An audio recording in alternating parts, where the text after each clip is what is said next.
ganoon na sa panahon ngayon, mapapatanong ka na lang talaga. Kailan nga ba natin tunay na makakamit ang wagas na hustisya at ang kapayapaang matagal nang inaasam na bawat kusong uhaw sa katarungan? Ako si ANIR Tabidaw, isang estudyante, babae, na buboses sa tinig ng kabataan. Kami ang henerasyon na kikilos at mananawagan sa hustisya at kapayapaan.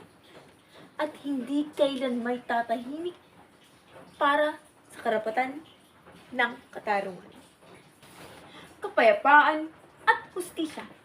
Ito ay hindi lamang mga salita, kundi ito ang mga sigaw ng mga pusong matagal na naghahangad ng katarungan at katahimikan sa mundo na puno ng sugat at hinanakit.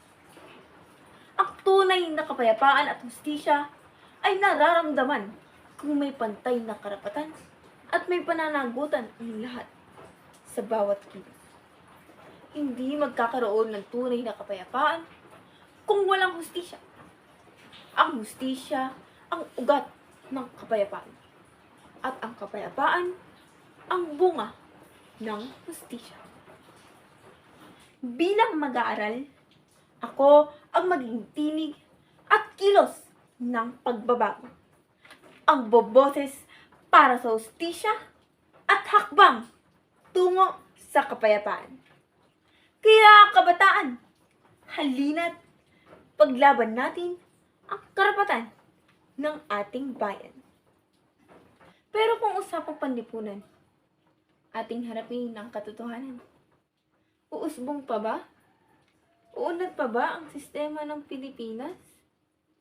Ang komunidad na marunong lumaban ng tama ay nagiging malaking liwanag sa ating bansa.